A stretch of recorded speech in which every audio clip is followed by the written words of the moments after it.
Greetings, Matt Simon here, and today I'm going to do the third instalment of my three-part lyrical analysis of Sting songs.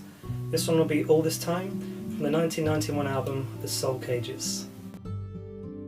Soul Cages was released in 1991 featuring Sting on bass and vocals, Dominic Miller on guitar, David Sanchez on keyboards and Manu Katché on drums, among others. So Soul Cages refers to the physical body as the spirit is housed in the soul cage. And this album was released soon after the death of his father, so he was coping with a lot of these emotions and the grief. The song was revisited on September 11th, 2001. Sting was rehearsing with his band at his house in Tuscany for a live show that was going to be broadcast when the news of the terrorist attacks came in. So the song was redone as a slightly more downbeat, jazzy version. So the story actually tells of a boy called Billy whose father was injured in a shipyard accident, and so he's at home dying, waiting for the priests. So this isn't exactly how Sting's father died, but it's very close in emotion to how he's feeling. So to write the feelings in a less direct way, he used someone else's story, which is something he often does very, very well. First verse. I looked out across the river today, saw a city in the fog and an old church tower where the seagulls play. Saw the sad, shy horses walking home in the sodium lights. Two priests on a ferry, October geese on a cold winter's night. What I love about this, and also with the caffeine bomb on that I did, the rhythm of the words is exactly how the words would be spoken naturally if you have listened to the song in the description. So I looked across the river today in Newcastle, this would be the Tyne. Saw a city in the fog and an old church tower where the seagulls play. Just really nice phrase. Saw the sad, shy horses walking home. So a shy horse is a very, very large horse which is used for work. In the sodium light. Now, I thought this was a very nice way of referencing a yellow colour, the way that sodium burns, but I think it's just that sodium was used in lights, which are yellow. Two priests on the ferry, so these have come to give the last rites, and October geese on a cold winter's night. I had to look up October geese, and apparently large numbers of pink-footed geese arrive in the UK from the breeding grounds in Greenland and Iceland from September to mid-October. So, all very accurate. The first chorus is very small. All this time, the river flowed endlessly to the sea. So the significance of the river is that no matter what events are going on, and small human events by comparison to just the river, is a continuous process. Here we have, next verse. Two priests came round our house tonight, one young, one old, to offer prayers for the dying, to serve the final rite.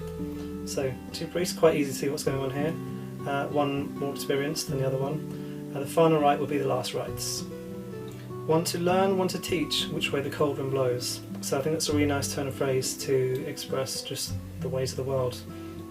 And now this next line is an absolute classic. I would go so far to say this is the best line I've ever heard in a song. The amount of detail in it is just... Okay. Fussing and flapping in priestly black like a murder of crows. This is just brilliant writing. So, fussing and flapping, so fussing and flapping meaning paying a lot of attention to his father who's presumably on the deathbed. And also the priests will be wearing cassocks, which are the long black robes, with their long sleeves, so it would look like a bird's wing as a sleeve hangs down in priestly black, like a murder of crows. Now, crows have often been like harbingers of doom and associated with death, but a group of crows is actually called a murder. So, fussing and flapping in priestly black like a murder of crows. Everything is so well wrapped up, it's just awesome. Okay, second chorus is slightly longer than the first. All this time, the river flowed endlessly to the sea. If I had my way, I'd take a boat from the river and I'd bury the old man, I'd bury him at sea.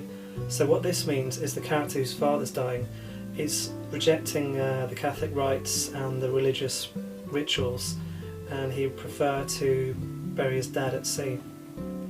Maybe feels it's a bit more appropriate, a bit more spiritual, and the fussing and flapping thinks maybe there's a bit too much unnecessary things going on, whereas something simpler and a bit more natural, return to nature, would be more appropriate, he feels. Now, the next verse is, we've got some Bible references here. Blessed are the poor, for they shall inherit the earth. Better to be poor than a fat man in the eye of a needle. So this comes from Matthew 5:3 through 12. Blessed are the poor in spirit, for theirs is the kingdom of heaven. Blessed are those who mourn, for they shall be comforted. Blessed are the meek, for they shall inherit the earth. So he's just taken the top and the bottom of that.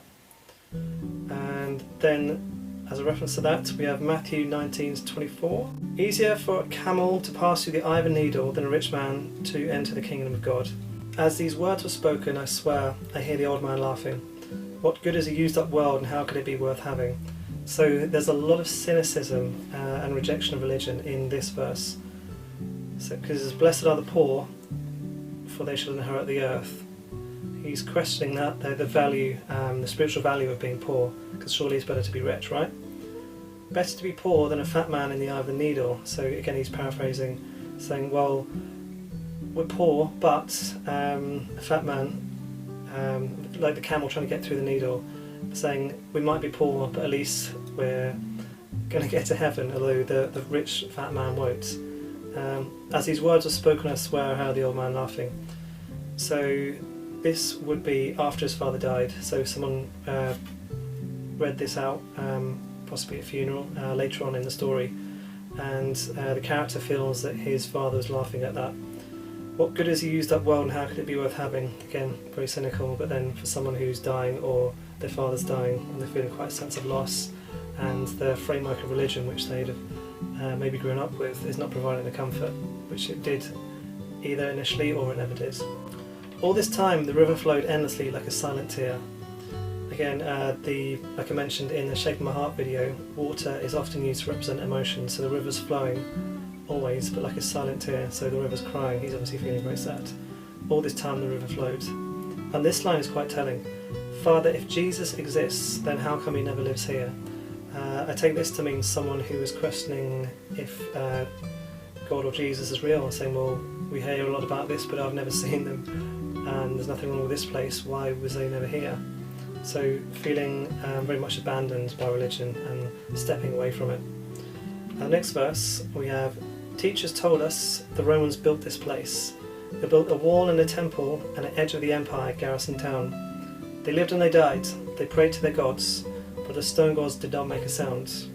And the empire crumbled till all that was left were the stones the workmen found. So Sting grew up in Newcastle, specifically in an area called Wallsend. And Newcastle is right at the top of England, just on the border of Scotland. The Romans built Hadrian's Wall, which partly to keep the Scots out, but it was edge of the empire, so it's edge of the Roman Empire. And there was a temple, I assume this is Benwell Temple, and this was found in one of the suburbs. This picture's quite crazy. There's a little temple which then was built around it when the town expanded. This was dedicated to the god Antenositicus. So the reference here saying they built a temple, edge of the empire garrison town, the right at the edge of the Roman Empire. They lived and they died. They prayed to the gods, but the stone gods did not make a sound. So again saying, well, the Roman Empire, very, very powerful. They built the temple here, but then nothing happened. The empire crumbled, the gods did nothing. They just picked up these stones, nothing. The stone gods did not make a sound. Again saying, well, religion hasn't worked for me.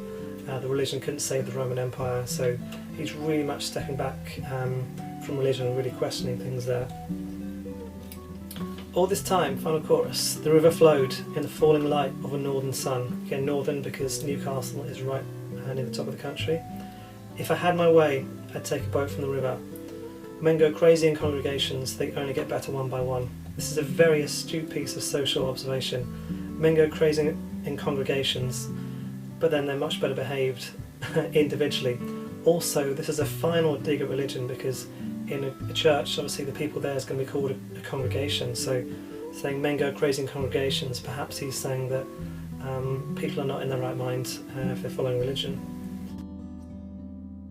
So that's All This Time. It's a really nice song. I've listened to it for a long time. It's really cheered me up when I've been feeling down. Although my parents at the time of filming are still in good health. I can't relate to that aspect.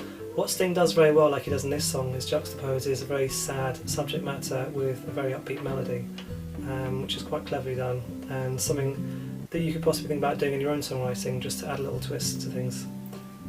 So that's All This Time. Let me know in the comments what you thought of this, any other future suggestions you want me to do, and thanks for watching.